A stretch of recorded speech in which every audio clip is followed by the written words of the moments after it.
Welcome friends, हमारे YouTube channel official nursing में friends बहुत ही महत्वपूर्ण क्वेश्चन है जो कि आने वाली सभी परीक्षाओं के लिए वेरी वेरी इंपॉर्टेंट है। तो फ्रेंड्स बिल्कुल भी वीडियो को स्किप ना करें और पूरा वीडियो लास्ट तक देखें। फ्रेंड्स सभी क्वेश्चन प्रीवियस ईयर में पूछे गए हैं और मोस्ट रिपीटेड क्वेश्चन है। ठीक है, तो चलिए फ्रेंड्स शुरू करते हैं। फर्स्ट क्वेश्चन आपके स्क्रीन पर है, पढ़ें क्वेश्चन को और आंसर दें। ज़्यादा से ज़्यादा आप लोग कमेंट बॉक्स में आंसर देने की कोशिश करें। Which is the largest gland in the human body? मानव शरीर में सबसे बड़ी ग्रंथि कौन सी है? बताएं फ्रेंड्स, क्या होगा इसका राइट आंसर? मानव शरीर में सबसे बड़ी ग्रंथि बतानी है। सिंपल क्वेश्चन है। यहाँ पे ऑप्शन ए आपका राइट होगा, यकृत। ठीक है, सबसे बड़ी ग्रंथि कौन सी है? यकृत। अब यहाँ पे हम एक्सप्लेन को देखते हैं कि यकृत मानव शरीर की सबसे बड़ी ग्रंथि है और यह शरीर में कई महत्वपूर्ण कार्य भी करता है, जैसे पाचन में सहायता करना, विषैले पदार्थों को हटाना और रक्त के लिए आवश्यक प्रोटीन का निर्माण करना। ठीक है, चलिए हम अगला क्वेश्चन देखते हैं। क्वेश्चन नंबर 2, पढ़ें क्वेश्चन नंबर 2 को और आंसर दें फ्रेंड्स। बहुत ही सिंपल क्वेश्चन है, सभी रिपीटेड हैं। Which vitamin help in blood clotting? कौन सा विटामिन रक्त का थक्का जमाने में मदद करता है फ्रेंड्स? बताएं क्या होगा इसका राइट आंसर? बहुत ही सिंपल क्वेश्चन है। कौन सा फ्रेंड्स विटामिन है जो रक्त का थक्का जमाने में मदद करता है? देखिए फ्रेंड्स, यहाँ पे विटामिन ए है। ठीक है, इसका रासायनिक नाम होता है रेटिनॉल। देखिए फ्रेंड्स, ये रासायनिक नाम भी पूछे जाते हैं, इसलिए आप लोग दिमाग में रखें। विटामिन ए का रासायनिक नाम होता है रेटिनॉल। इससे फ्रेंड्स क्या होता है? रतौंधी हो जाती है। ठीक है, रात में ना दिखाई देने वाली बीमारी हो जाती है। ठीक है, जिसे नाइट ब्लाइंडनेस कहा जाता है।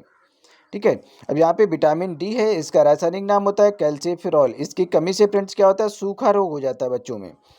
और फ्रेंड्स यहाँ पे विटामिन के है, नेप्थोक्विनोन। ठीक है, इसका रासायनिक नाम होता है नेप्थोक्विनोन। इसकी कमी से फ्रेंड्स क्या हो जाता है कि रक्त का थक्का नहीं जमता है। इसलिए फ्रेंड्स विटामिन के बहुत ज़्यादा आवश्यक होती है रक्त का थक्का जमाने के लिए। ठीक है, अब यहाँ पे विटामिन सी है। विटामिन सी का रासायनिक नाम होता है स्कॉर्बिक एसिड। ठीक है, इसका नाम है स्कॉर्बिक एसिड फ्रेंड्स।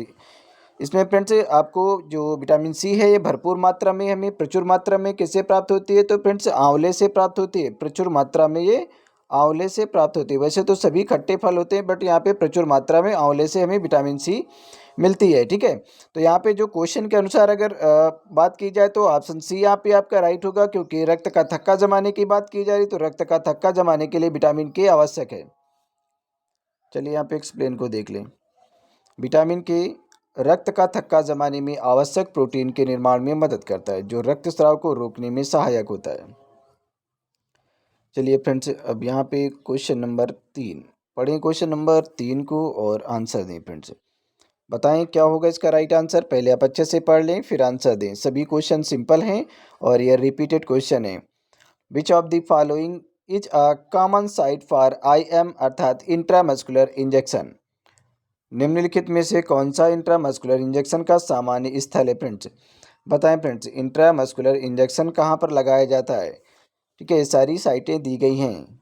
कौन सी साइट पर इंट्रामस्कुलर अर्थात IM इंजेक्शन लगाया जाता है? तो देखिए फ्रेंड्स, यहाँ पे डेल्टॉयड मसल्स, ठीक है, डेल्टॉयड मसल पर भी IM इंजेक्शन लगाया जाता है अर्थात इंट्रामस्कुलर इंजेक्शन लगाया जाता है। ग्लूटियल मैक्सिमम, यहाँ पे फ्रेंड्स ग्लूटियस मैक्सिमम, यहाँ पे भी आपको फ्रेंड्स इंट्रामस्कुलर इंजेक्शन ही आप लगा पाएंगे। ठीक है, क्योंकि यहाँ ग्लूटियल मसल्स की बात की गई है। ठीक है, वेस्टस लेटरलिस, तो फ्रेंड्स यहाँ पे IM इंजेक्शन ही लगता है। तो यहाँ पे ऑप्शन डी आपका राइट होगा फ्रेंड्स। ठीक है, जो तीनों ऑप्शन जो दिए गए हैं, डेल्टॉयड मसल्स, ग्लूटियस मैक्सिमम और यहाँ पे वेस्टस लेटरलिस, तो यहाँ पे फ्रेंड्स सभी जगह IM इंजेक्शन ही लगाया जाएगा। ठीक है, इंट्रामस्कुलर इंजेक्शन ही लगाया जाएगा। चलिए अब यहाँ पे एक्सप्लेन को देख लें। इंट्रामस्कुलर इंजेक्शन के लिए डेल्टॉयड, ग्लूटियस मैक्सिमस और वेस्टस लेटरलिस का उपयोग किया जाता है, क्योंकि इन मांसपेशियों में रक्त प्रवाह अधिक होता है। इससे दवा का अवशोषण तेजी से होता है। ठीक है, ये जो फ्रेंड्स मसल्स होती हैं, यहाँ पे ब्लड का फ्रेंड्स जो फ्लो होता है, सर्कुलेशन होता है, बहुत ज़्यादा होता है। ठीक है, इस वजह से जो दवा होती है बहुत ज़्यादा अवशोषित होती है।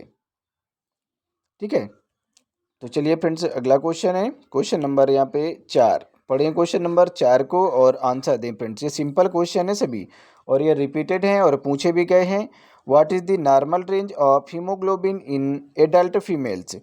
वयस्क महिलाओं में हीमोग्लोबिन का सामान्य स्तर क्या है? वयस्क महिलाओं की बात की जा रही है यहाँ पे फ्रेंड्स। तो यहाँ पे फ्रेंड्स ऑप्शन बी आपका राइट होगा, 12 से 16 ग्राम प्रति डेसीलीटर, ठीक है, प्रति डीएल डेसीलीटर, ठीक है। यहाँ पे ऑप्शन बी आपका राइट होगा। एक्सप्लेन देख लें कि वयस्क महिलाओं में सामान्य हीमोग्लोबिन स्तर 12 से 16 ग्राम प्रति डेसीलीटर होता है। यह ऑक्सीजन को शरीर के विभिन्न हिस्सों में ले जाने में मदद करता है। फ्रेंड्स अगर कोई भी कैंडिडेट जो कि ऑनलाइन क्लास लेना चाहता है तो हमारे इस नंबर पे संपर्क कर सकता है, 79 85 47 30 42। फ्रेंड्स एएनएम स्पेशल, ठीक है, एएनएम स्पेशल के लिए अगर कोई भी कैंडिडेट, चाहे जो कैंडिडेट हो फ्रेंड्स, किसी भी स्टेट से हो, आप अगर एएनएम की क्लास लेना चाहते हैं तो आप हमारे इसी नंबर पे संपर्क करेंगे। और फ्रेंड्स अगर आप पीडीएफ नोट्स परचेज करना चाहते हैं तो भी फ्रेंड्स आप इसी नंबर पे संपर्क करेंगे। आपको 199 रुपये में फ्रेंड्स हमारी पीडीएफ नोट्स जो हैं फ्रेंड्स प्रोवाइड कर दी जाएंगी। और फ्रेंड्स हमारी जो पीडीएफ नोट्स हैं ये हिंदी इंग्लिश दोनों भाषाओं में हैं, ठीक है। आप किसी भी स्टेट से हों, किसी भी राज्य से हों, आप आसानी से फ्रेंड्स खरीद सकते हैं, ठीक है, परचेज कर सकते हैं। आपको बहुत ज़्यादा हेल्प मिलने वाली है, ठीक है। हम तुरंत ही फ्रेंड्स आपको सारी की सारी पीडीएफ प्रोवाइड कर देंगे, ठीक है, मात्र 199 रुपये में। और फ्रेंड्स विद एक्सप्लेनेशन के साथ में है। जितनी भी हमारी पीडीएफ हैं हिंदी और इंग्लिश में है और पूरा एक्सप्लेन डिस्क्रिप्शन के साथ में होंगी, ठीक है, जिससे आपको बहुत ज़्यादा हेल्प मिलने वाली है। किसी भी मतलब राज्य से हो, किसी भी स्टेट से हो, आप अगर एएनएम की तैयारी कर रहे हैं तो फ्रेंड्स अगर आप परचेज करना चाहते हैं तो फ्रेंड्स कॉन्टैक्ट करें। चलिए पढ़ें क्वेश्चन को। विच part of the brain controls balance and coordination? मस्तिष्क का कौन सा भाग संतुलन और समन्वय को नियंत्रित करता है? बताएं फ्रेंड्स क्या होगा इसका राइट आंसर। बहुत ही अच्छा क्वेश्चन है। मस्तिष्क का कौन सा भाग संतुलन और समन्वय को नियंत्रित करने का काम करता है? तो देखिए फ्रेंड्स यहाँ पे ऑप्शन बी आपका राइट होगा, सेरेबेलम, ठीक है। यहाँ पे ऑप्शन बी आपका राइट होगा, अनुशिरा जिसे कहा जाता है सेरेबेलम। अब यहाँ पे एक्सप्लेन को देख लें फ्रेंड्स कि अनुशिरा मस्तिष्क का वह भाग है जो शरीर के संतुलन, मुद्रा और समन्वय को नियंत्रित करने का काम करता है। चलिए फ्रेंड्स अगला क्वेश्चन है क्वेश्चन नंबर 6। पढ़ें क्वेश्चन नंबर 6 को और आंसर दें। विच is the best indicator of kidney function? गुर्दे के कार्य का सबसे अच्छा संकेतक कौन है? बताएं फ्रेंड्स क्या होगा इसका राइट आंसर। गुर्दे के कार्य का सबसे अच्छा संकेतक क्या होता है? ज़्यादा से ज़्यादा आप लोग कमेंट बॉक्स में आंसर देने की कोशिश करें। Which is the best indicator of kidney function? तो देखिए फ्रेंड्स यहाँ पे ऑप्शन बी आपका राइट होगा, क्रेटिनिन लेवल, ठीक है। यहाँ पे ऑप्शन बी आपका राइट होगा, क्रेटिनिन लेवल। अब यहाँ पे हम देखते हैं थोड़ा सा एक्सप्लेन कि क्रेटिनिन का स्तर गुर्दे के स्वास्थ्य का एक प्रमुख संकेतक है। क्रेटिनिन का स्तर गुर्दे के स्वास्थ्य का एक प्रमुख संकेतक है क्योंकि यह गुर्दे द्वारा रक्त से फिल्टर किया जाता है फ्रेंड्स। चलिए फ्रेंड्स अगला क्वेश्चन है क्वेश्चन नंबर 7। पढ़ें क्वेश्चन नंबर 7 को और आंसर दें। बताएं क्या होगा इसका राइट आंसर। सिंपल क्वेश्चन है, पूछे गए हैं, रिपीटेड हैं सभी। What is the normal range of respiratory rate in adult? वयस्कों में श्वसन दर की सामान्य सीमा क्या होती है? बताएं फ्रेंड्स क्या होगा इसका right answer. What is the normal range of respiratory rate in adult? वयस्कों में श्वसन दर की सामान्य सीमा क्या होती है? तो यहाँ पे ऑप्शन ए फ्रेंड्स आपका राइट होगा, 12 से 20 ब्रीथ पर मिनट होता है, ठीक है, 12 to 20 ब्रीथ पर मिनट, ठीक है, 12 से 20 सांस प्रति मिनट होती है। ऑप्शन ए यहाँ पे आपका राइट होगा। चलिए यहाँ पे आप एक्सप्लेन देख लें कि 12 से 20 ब्रीथ पर मिनट यानी कि वयस्कों में जो श्वसन दर होती है फ्रेंड्स, सामान्य सीमा होती है वो 12 से 20 बार सांस लेने की फ्रेंड्स होती है, ठीक है, जो कि प्रति मिनट होती है। चलिए अगला क्वेश्चन है क्वेश्चन नंबर यहाँ पे 8। क्वेश्चन नंबर 8 को पढ़ें और आंसर दें फ्रेंड्स। बताएं क्या होगा इसका राइट आंसर। आप अच्छे से पढ़ लें फिर आंसर दें। विच is the most common cause of postpartum haemorrhage अर्थात पीपीएच? बताएं फ्रेंड्स क्या होगा ये पीपीएच, ठीक है, क्या होता है पीपीएच? मतलब प्रसव उत्तर रक्तस्राव, प्रसव के बाद डिलीवरी के बाद होने वाला रक्तस्राव फ्रेंड्स, ठीक है। प्रसवोत्तर रक्तस्राव का सबसे सामान्य कारण कौन सा होता है? तो देखिए फ्रेंड्स प्रसवोत्तर रक्तस्राव का जो सबसे सामान्य कारण है वो फ्रेंड्स यहाँ पे ऑप्शन ए आपका राइट होगा, यूट्राइन एटोनी, गर्भाशय की शिथिलता, ठीक है, गर्भाशय का कॉन्ट्रैक्शन ना करना, गर्भाशय का सिकुड़ना, ठीक है, गर्भाशय का ना सिकुड़ना ही फ्रेंड्स क्या होता है कि ब्लीडिंग का सबसे मुख्य या सामान्य कारण हो जाता है, ठीक है। यहाँ पे कहा जा रहा है यूट्राइन एटोनी। यूट्राइन एटोनी का मतलब होता है गर्भाशय की शिथिलता, गर्भाशय अच्छी तरह से कॉन्ट्रैक्शन नहीं कर पाता। ठीक है, गर्भाशय क्या होता है, शिथिल हो जाता है। शिथिल का मतलब है फ्रेंड्स कि सुस्त हो जाता है, अच्छे से काम नहीं करता है। ठीक है, जिसकी वजह से फ्रेंड्स क्या होता है कि रक्त बराबर स्रावित होता रहता है। ठीक है, सिक्रेशन उसका होता रहता है। गर्भाशय की शिथिलता प्रसवोत्तर रक्तस्राव का सबसे सामान्य कारण है।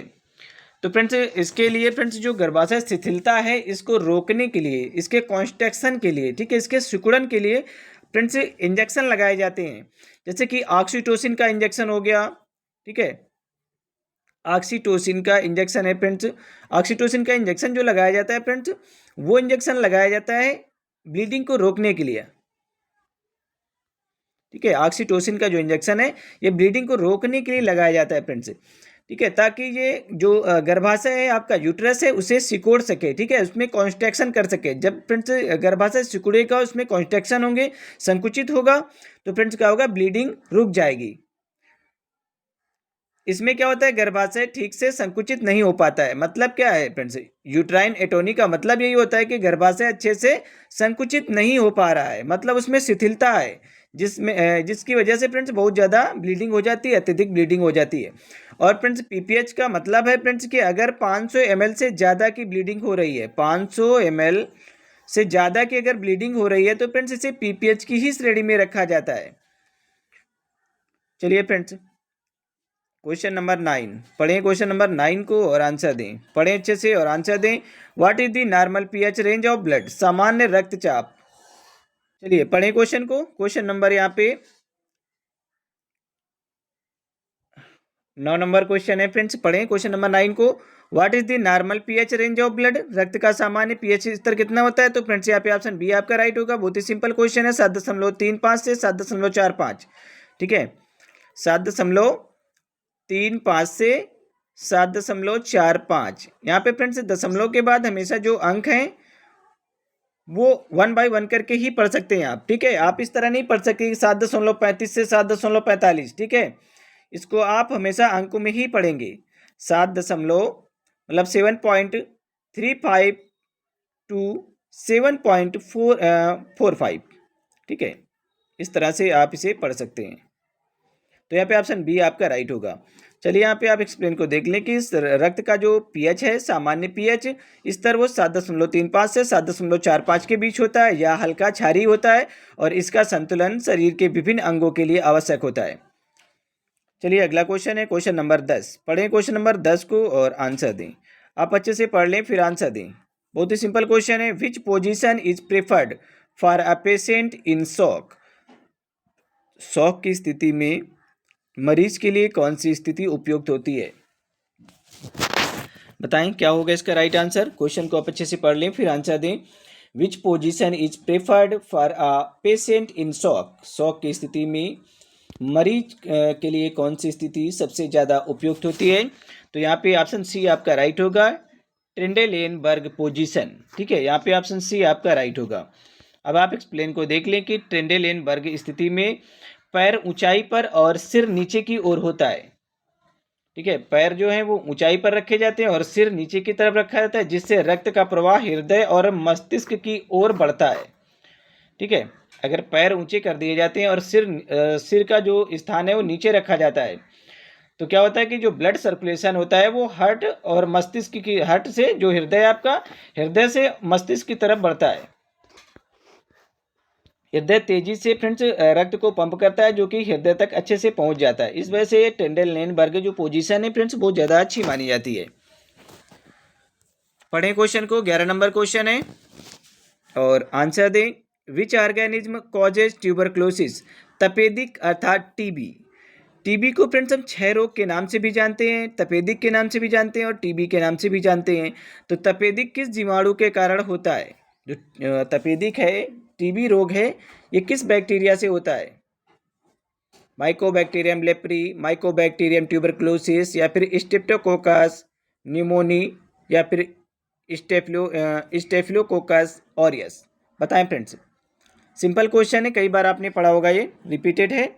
तो यहाँ पे ऑप्शन बी आपका राइट होगा, क्योंकि ये माइकोबैक्टीरियम ट्यूबरक्लोसिस से ही होता है। ठीक है, ये जो बैक्टीरिया है इसका नाम है माइकोबैक्टीरियम ट्यूबरक्लोसिस। ऑप्शन बी यहाँ पे आपका राइट होगा। अब यहाँ पे हम एक्सप्लेन को देखते हैं कि तपेदिक का कारण माइकोबैक्टीरियम ट्यूबरक्लोसिस जीवाणु है या मुख्य रूप से फेफड़ों को प्रभावित करता है। और फ्रेंड्स इसके इलाज के लिए एंटीबायोटिक चलाई जाती हैं क्योंकि बैक्टीरियल इन्फेक्शन है, ठीक है, बैक्टीरिया से होने वाला संक्रमण है जो आपका टीबी है। तो टीबी के लिए फ्रेंड्स क्या चलाई जाती है, एंटीबायोटिक आपको दी जाती हैं। तो फ्रेंड्स अगर कोई भी कैंडिडेट जो कि ऑनलाइन क्लास लेना चाहता है तो फ्रेंड्स हमारे इस नंबर पे संपर्क कर सकते हैं 7985473042, ठीक है। आप इस नंबर पे संपर्क कर सकते हैं, या अगर पीडीएफ नोट्स परचेज करना चाहते हैं तो भी आप हमारे इसी नंबर पे संपर्क करेंगे, आपको सभी पीडीएफ नोट्स 199 में दे दी जाएंगी, ठीक है। आपको 199 रुपये में 200 प्लस, ठीक है, 200 प्लस पीडीएफ नोट्स प्रोवाइड कर दिए जाएंगे, जो कि फ्रेंड्स हिंदी और इंग्लिश दोनों भाषाओं में होंगे, हिंदी और इंग्लिश दोनों भाषाओं में होंगे और विद एक्सप्लेनेशन के साथ में है, ठीक है। क्वेश्चन होगा, 4 ऑप्शन होंगे, उसके नीचे उसका एक्सप्लेनेशन भी होगा, ठीक है। तो सारे भी जितने भी क्वेश्चन है सभी के सभी क्वेश्चन एक्सप्लेन होंगे और हिंदी इंग्लिश दोनों भाषाओं में होंगे। अगर आप इंटरेस्टेड हैं तो फ्रेंड्स आप हमारे इसी नंबर पे संपर्क कर सकते हैं, किसी भी स्टेट से हो, चाहे फ्रेंड्स भारत के किसी भी राज्य से आप एएनएम की तैयारी कर रहे हैं, सभी के लिए इंपॉर्टेंट है। बताएं क्या होगा इसका राइट आंसर। क्वेश्चन नंबर 12 पढ़ें। क्वेश्चन नंबर 12 को, what is the normal pulse rate in adult, वयस्कों में सामान्य नाड़ी दर क्या होती है फ्रेंड्स। बताएं क्या होगा इसका राइट आंसर। एडल्ट की बात यहाँ पे की जा रही, what is the normal pulse rate in adult, तो यहाँ पे friends 60 to 100 beat per minute होती है, ठीक है, 60 से 100 बार पर मिनट। चलिए यहाँ पे थोड़ा सा एक्सप्लेन को देखते हैं कि वयस्कों में सामान्य नाड़ी दर 60 से 100 बार प्रति मिनट होती है। यह हृदय की स्थिति का एक महत्वपूर्ण संकेतक है। चलिए अगला क्वेश्चन है क्वेश्चन नंबर 13 नंबर क्वेश्चन है। पढ़ें 13 नंबर क्वेश्चन को और आंसर दें। आप अच्छे से पहले पढ़ लें फिर आंसर दें। सभी क्वेश्चन सिंपल हैं और सभी रिपीटेड हैं, कई बार पूछे गए क्वेश्चन है ये। What is the antidote for paracetamol poisoning. जब फ्रेंड्स आपको पैरासीटामोल दी जाती है, टेबलेट जो है पैरासीटामोल फीवर के लिए, फ्रेंड्स इसे ज्वरनाशी कहा जाता है, ठीक है। जो पैरासीटामोल टेबलेट दी जाती है आपके फीवर जब होता है आपको, तो फ्रेंड्स इस जब ये पॉइजनिंग कर जाती है फ्रेंड्स, ठीक है, ये जो पैरासीटामोल टेबलेट है ये फ्रेंड्स रिएक्शन कर जाती है, तो इसके एंटीडोट के लिए फ्रेंड्स क्या दिया जाता है। बताएं फ्रेंड्स क्या होगा इसका राइट आंसर, गेस करें। तो देखिए फ्रेंड्स यहाँ पे ऑप्शन बी यहाँ पे आपका राइट होगा, N-एसिटिलसिस्टीन। फ्रेंड्स ये इसका एंटीडोट होता है, पैरासीटामोल का जो एंटीडोट है वो N-एसिटिलसिस्टीन होता है। ऑप्शन बी यहाँ पे आपका राइट होगा। अब यहाँ पे आप एक्सप्लेन को देख लें कि पैरासीटामोल विषाक्तता के उपचार में N-एसिटिलसिस्टीन का उपयोग किया जाता है, जो जिगर की क्षति को रोकता है फ्रेंड्स, ठीक है।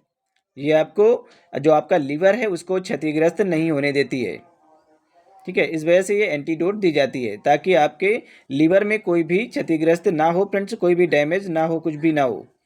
चलिए फ्रेंड्स अगला क्वेश्चन है क्वेश्चन नंबर यहाँ पे 14 नंबर क्वेश्चन है, आप इसे पढ़ लें और आंसर दें। बहुत ही सिंपल क्वेश्चन है। विच is the universal blood donor group, सार्वभौमिक रक्तदाता समूह कौन सा है। बताएं फ्रेंड्स, सिंपल क्वेश्चन है, आपने पढ़ा होगा कई बार, ये सभी रिपीटेड क्वेश्चन है। तो फ्रेंड्स देखिए यहाँ पे ऑप्शन डी आपका राइट होगा, सार्वभौमिक। यूनिवर्सल डोनर की बात यहाँ पे की जा रही, मतलब कि जो ब्लड ग्रुप आपका ओ होता है, ठीक है, ब्लड ग्रुप जो ओ है ये फ्रेंड्स आपका सार्वभौमिक होता है, मतलब ये सभी को दे सकता है। ये जो ओ ग्रुप का ब्लड होता है ये सभी को चढ़ाया जा सकता है, लेकिन फ्रेंड्स जो ओ डोनर होता है, ग्रुप ओ का जो डोनर है, इसे केवल ओ का ही आप मतलब ब्लड दे सकते हैं, ठीक है। ये दे तो सबको सकता है, ठीक है, सभी को दे सकता है, लेकिन ले नहीं सकता। ले किससे सकता है, केवल ओ ग्रुप वाले व्यक्ति से ही ब्लड ले सकता है। इसी वजह से इसे दानी कहा जाता है, ठीक है, इसी वजह से इसे दानी कहा जाता है, मतलब कि रक्तदाता कहा जाता है। ये सबको दे सकता है बट सबसे ले नहीं सकता। ये केवल किससे ले सकता है, ओ ग्रुप वाले व्यक्ति से ही ले सकता है, ठीक है। और जो ए बी होता है, ए बी ब्लड ग्रुप है, ये फ्रेंड्स क्या होता है, सर्वग्राही है, ये सबसे ले सकता है, ठीक है, सर्वग्राही सबसे ले सकती है। तो चलिए फ्रेंड्स यहाँ पे हम एक्सप्लेन में देखते हैं कि ओ रक्त समूह सार्वभौमिक रक्तदाता होता है, यूनिवर्सल डोनर होता है ये, क्योंकि इसमें कोई एंटीजन नहीं होता है। जो ओ है इसमें कोई भी एंटीजन नहीं होता है, इसी वजह से ये सबको चढ़ाया जा सकता है, जिससे यह सभी रक्त समूहों को दिया जा सकता है। चलिए अगला क्वेश्चन है क्वेश्चन नंबर 15। क्वेश्चन नंबर 15 को आप पढ़ें और आंसर दें। बताएं क्या होगा इसका राइट आंसर। क्वेश्चन नंबर 15 को अच्छे से पढ़ लें फिर आंसर दें। बहुत ही सिंपल क्वेश्चन है। What is the main symptoms of myocardial infarction. Myocardial infarction का मुख्य लक्षण क्या होता है। अभी मायोकार्डियल इन्फ्रेक्शन क्या होता है फ्रेंड्स, हार्ट अटैक। ठीक है, आप लोगों ने पढ़ा होगा हार्ट अटैक के बारे में, मायोकार्डियल इन्फेक्शन कहा जाता है। ठीक है, मायोकार्डियल इन्फेक्शन का मुख्य कारण क्या है, मुख्य लक्षण बताना है फ्रेंड्स। सीवियर चेस्ट पेन, तीव्र छाती में दर्द। अगर आपको जब फ्रेंड्स हार्ट अटैक आता है, मायोकार्डियल इन्फेक्शन होता है, तो इसमें फ्रेंड्स लक्षण पूछे गए कि लक्षण क्या होते हैं। बहुत ज़्यादा छाती में तेजी से दर्द होना, नोजिया एंड वोमिटिंग, उल्टी होना फ्रेंड्स, मतली और उल्टी होना, डेजीनेस चक्कर आना, रैपिड ब्रीथिंग, सांस लेने, ठीक है, तेज जल्दी जल्दी आप सांस लेना। ठीक है, बताएं फ्रेंड्स यहाँ पे रैप बहुत ही अच्छा क्वेश्चन है, ये पूछे गए हैं और रिपीटेड है। तो यहाँ पे क्या होता है फ्रेंड्स, जब आपको हार्ट अटैक आता है तो कौन सी स्थिति उत्पन्न होती है। तो देखिए फ्रेंड्स यहाँ पे क्या होता है कि जब किसी को हार्ट अटैक आता है तो सीवियर चेस्ट पेन होता है, बहुत ज़्यादा दर्द होता है, असहनीय छाती में दर्द होता है।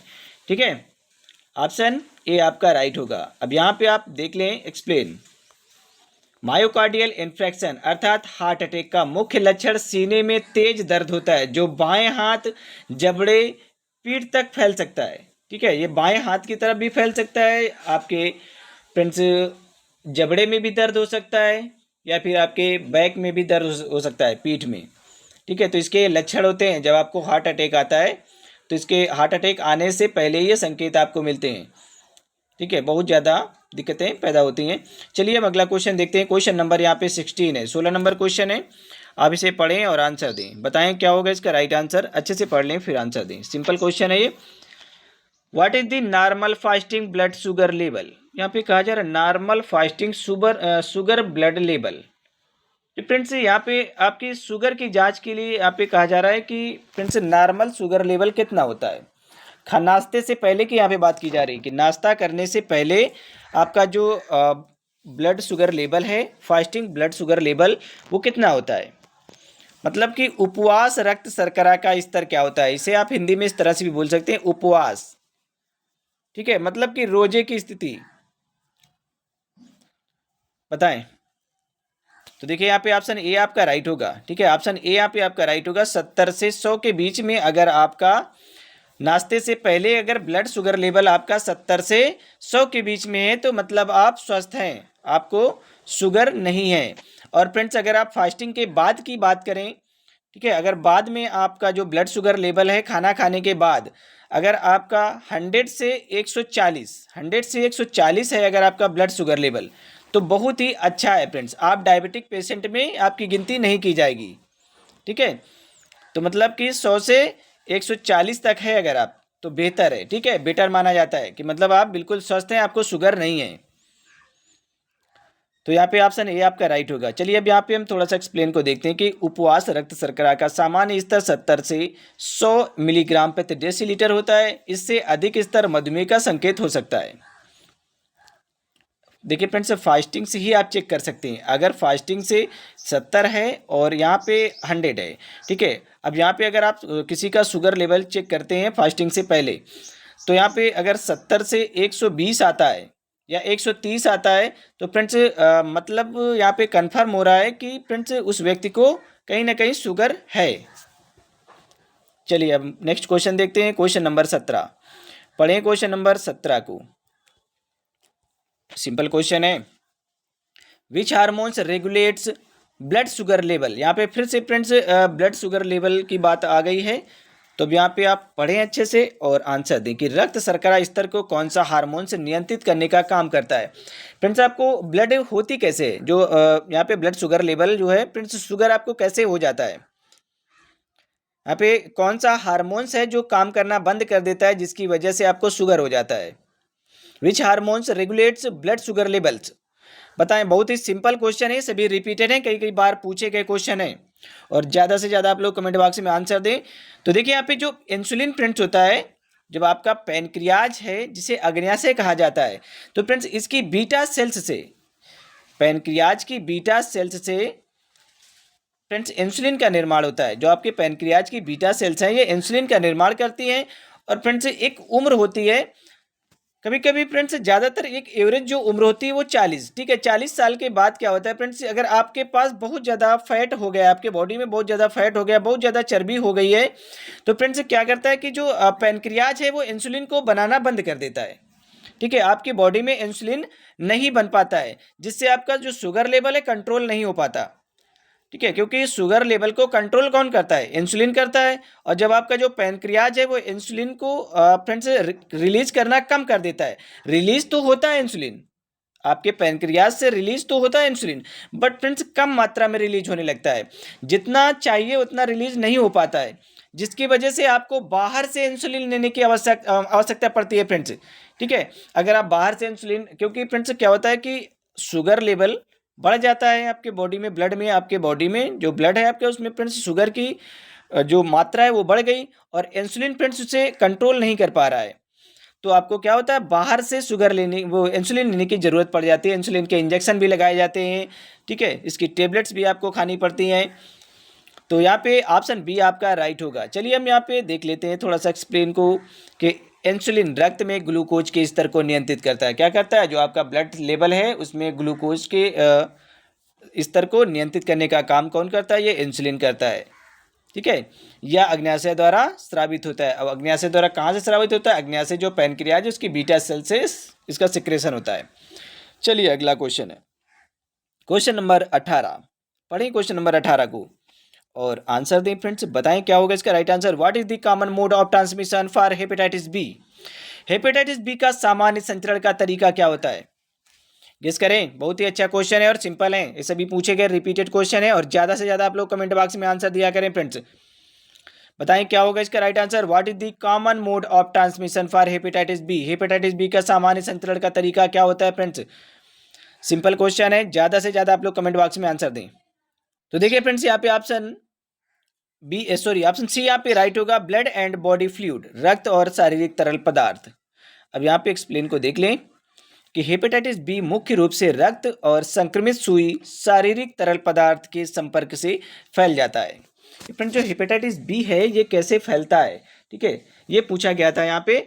तो friends blood and body fluid किससे फैलता है, आपके ब्लड से भी फैल जाता है और ये बॉडी फ्लूइड के जरिए ही फैल जाता है, ठीक है। जो लार्वा वगैरह है उससे भी फैल जाता है। हेपेटाइटिस बी का जो मुख्य तरीका है फ्रेंड्स फैलने का, ये रक्त से संक्रमित अगर सुई लगा दी जाए किसी को, पहले से किसी को हेपेटाइटिस बी है, और फ्रेंड्स वही फ्रेंड्स दूसरे को भी वही सिरिंज यूज कर दी जाए दूसरे को भी, तो उसको भी फ्रेंड्स क्या हो जाएगा, हेपेटाइटिस बी हो जाएगा, ठीक है। और शारीरिक तरल पदार्थ के संपर्क में आने से भी हेपेटाइटिस बी हो जाता है। चलिए फ्रेंड्स क्वेश्चन नंबर यहाँ पे 19 पढ़ें क्वेश्चन नंबर 19 को और आंसर दें। बताएं फ्रेंड्स क्या होगा इसका right answer. Which electrolyte imbalance causes tetany. Tetanus की बात यहाँ पे की जा रही है कि टिटेनी किस इलेक्ट्रोलाइट असंतुलन के कारण होता है। क्वेश्चन को आप अच्छे से पढ़ लें फिर आंसर दें फ्रेंड्स। सिंपल क्वेश्चन है, which electrolyte imbalance causes tetany. Friends यहाँ पे ऑप्शन बी आपका राइट होगा, हाइपोकैल्सीमिया। क्या होगा, हाइपोकैल्सीमिया, मतलब कि आपके बॉडी में कैल्शियम की कमी होना, ठीक है। हाइपोकैल्सीमिया का मतलब क्या होता है फ्रेंड्स, कैल्शियम की कमी होना। आपके बॉडी में किस चीज़ तत्व की कमी है, किसकी कमी है फ्रेंड्स, कैल्शियम की कमी है, ठीक है। तो हम यहाँ पे एक्सप्लेन को देखते हैं कि हाइपोकैल्सीमिया मतलब रक्त में कैल्शियम की कमी टिटेनी का मुख्य कारण होता है, ठीक है। जिसमें मांसपेशियों में क्या होती है, ऐंठन और संकुचन होने लगते हैं।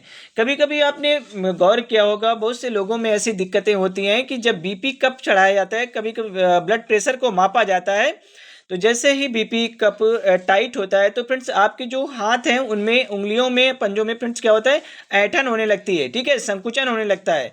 तो मतलब क्या होता है इसका कि आपकी रक्त में किसकी कमी है, कैल्शियम की कमी है, ठीक है।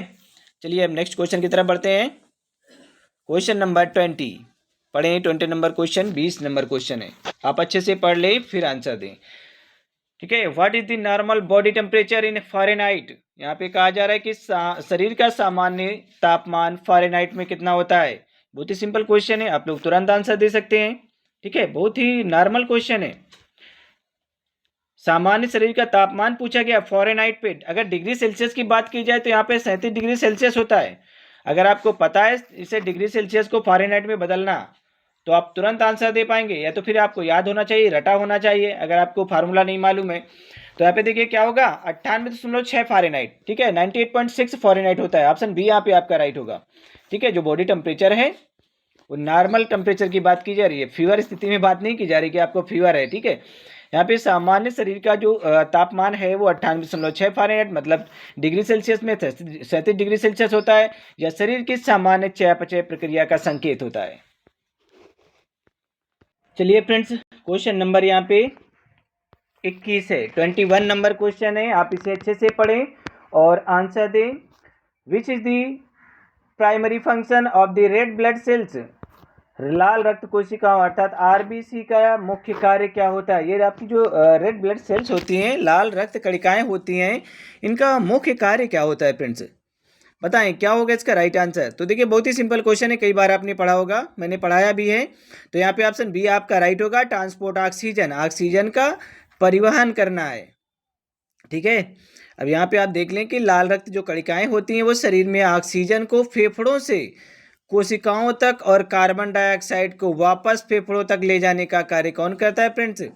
आपकी आरबीसी करती है, ट्रांसपोर्टेशन का काम करती है यहाँ पे। चलिए फ्रेंड्स, नेक्स्ट क्वेश्चन है, क्वेश्चन नंबर यहाँ पे 22 है। पढ़ें क्वेश्चन नंबर 22 को और आंसर दें। Which vaccine is given to prevent tuberculosis? तपेदिक अर्थात टीबी की रोकथाम के लिए कौन सा टीका लगाया जाता है? टीबी की रोकथाम के लिए कौन सा टीका लगाया जाता है फ्रेंड्स? गेस करें और ज़्यादा से ज़्यादा आप लोग कमेंट बॉक्स में भी आंसर दें।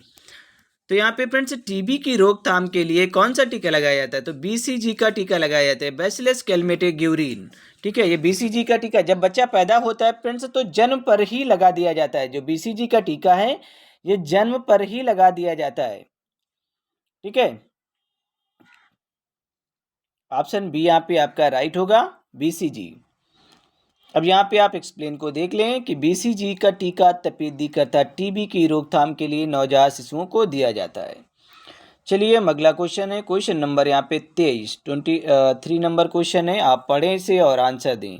What is the incubation period of hepatitis A? Hepatitis A का उष्मायन काल क्या है? बताएं फ्रेंड्स, गेस करें। Hepatitis A, what is the incubation period of hepatitis A?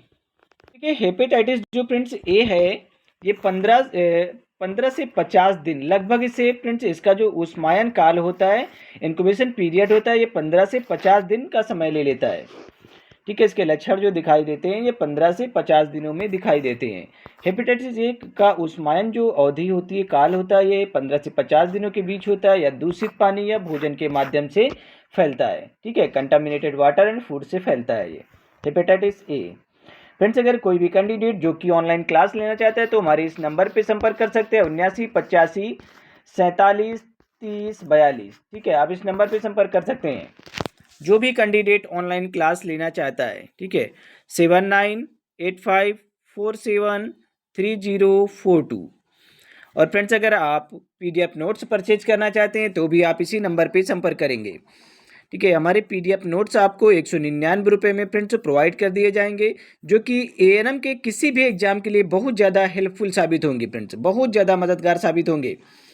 और फ्रेंड्स हमारे जो नोट्स हैं वो हिंदी और इंग्लिश, ठीक है, दोनों भाषाओं में होंगे। हिंदी और इंग्लिश दोनों भाषाओं में है और विद एक्सप्लेनेशन के साथ में है, सभी क्वेश्चन एक्सप्लेन होंगे। तो अगर फ्रेंड्स आप इंटरेस्टेड है तो इसी नंबर पे संपर्क कर सकते हैं। तो चलिए फ्रेंड्स नेक्स्ट क्वेश्चन है, क्वेश्चन नंबर यहाँ पे 24। पढ़िए क्वेश्चन नंबर 24 को और आंसर दें। Which part of the heart pumps oxygenated blood to the body? हृदय का कौन सा भाग शरीर में ऑक्सीजन युक्त रक्त पंप करता है? बताएं फ्रेंड्स क्या होगा इसका राइट आंसर। पढ़ लें क्वेश्चन को अच्छे से। Which part of the heart pumps oxygenated blood to the body? हृदय का कौन सा भाग शरीर में ऑक्सीजन युक्त रक्त पंप करता है? तो देखिए फ्रेंड्स यहाँ पे ऑप्शन सी आपका राइट होगा, लेफ्ट वेंट्रिकल, ठीक है। यहाँ पे ऑप्शन सी आपका राइट है। अब यहाँ पे हम देख लेते हैं कि बायां निलय ऑक्सीजन युक्त रक्त को महाधमनी अर्थात ऑर्टा के माध्यम से शरीर में पंप करता है। चलिए फ्रेंड्स, क्वेश्चन नंबर 25 पढ़ें, क्वेश्चन नंबर 25 को और आंसर दें। फ्रेंड्स बताएं क्या होगा इसका right answer. Which electrolyte is essential for muscles construction. मांसपेशियों के संकुचन के लिए कौन सा इलेक्ट्रोलाइट आवश्यक होता है। बताएं फ्रेंड्स, मांसपेशियों के संकुचन के लिए कौन सा इलेक्ट्रोलाइट आवश्यक होता है। तो देखिए फ्रेंड्स, यहाँ पे कैल्शियम, ठीक है, ऑप्शन बी यहाँ पे आपका राइट होगा, कैल्शियम। एक्सप्लेन को देख ले कि मांसपेशियों के संकुचन के लिए कैल्शियम आवश्यक होता है। यह मांसपेशियों और तंत्रिकाओं के सही कार्य करने में महत्वपूर्ण भूमिका निभाता है। फ्रेंड्स तो फ्रेंड्स ये हमारा लास्ट क्वेश्चन है 26 नंबर, ठीक है, आप इसे पढ़ लें और आंसर दें। ठीक है, 26 नंबर हमारा लास्ट क्वेश्चन है, बहुत ही सिंपल क्वेश्चन है, आप आसानी से आंसर दे सकते हैं। Which condition is caused by a deficiency of vitamin C. Vitamin C की कमी से कौन सी स्थिति होती है। तो फ्रेंड्स स्कर्वी हो जाती है विटामिन सी की कमी से। ठीक है, विटामिन सी हमें किससे मिलता है। तो विटामिन सी हमें भरपूर मात्रा में आंवले से मिलता है, प्रचुर मात्रा में। विटामिन सी की कमी से फ्रेंड्स क्या हो जाता है, मसूड़ों से खून आना, पायरिया हो जाना। ठीक है, और यहाँ पे रिकेटस, ये फ्रेंड्स विटामिन डी की कमी से होता है। इसका रासायनिक नाम क्या होता है विटामिन डी का, कैल्सिफेरॉल होता है। ठीक है, विटामिन डी की कमी से बच्चों में रिकेटस हो जाता है, मतलब सूखा रोग हो जाता है। अब बेरी बेरी विटामिन B1, ठीक है, इसका रासायनिक नाम क्या होता है, थायमीन होता है। यहाँ पे पेलाग्रा, बताएं फ्रेंड्स, आप लोग जरूर कमेंट करके आप बताएं कि पेलाग्रा का रासायनिक नाम क्या होता है। पेलाग्रा, किस विटामिन को पेलाग्रा कहा जाता है। ठीक है, विटामिन B2, B3 या B5। ठीक है, किस विटामिन को फ्रेंड्स पेलाग्रा कहा जाता है। आप लोग कमेंट बॉक्स में जरूर आंसर दें, हमें बताएं कि पेलाग्रा किस विटामिन का नाम है। ठीक है, जो पेलाग्रा रोग है ये किस विटामिन की कमी के कारण हो जाता है। ठीक है, पेलाग्रा ये रोग का नाम दिया गया है और ये पेलाग्रा होता किस विटामिन की कमी से। आप लोग जरूर कमेंट बॉक्स में आंसर दें फ्रेंड्स। ठीक है, विटामिन सी की कमी से स्कर्वी रोग हो जाता है, जिसमें मसूड़ों से खून आना, थकान और जोड़ों में दर्द जैसे लक्षण होते हैं। तो फ्रेंड्स अगर कोई भी कैंडिडेट जो कि ऑनलाइन क्लास लेना चाहता है तो हमारे इस नंबर पे संपर्क कर सकता है, 7985473042। ठीक है, आप इस नंबर पे संपर्क करेंगे। तो चलिए फ्रेंड्स मिलते हैं नेक्स्ट वीडियो के लिए, bye bye and take care.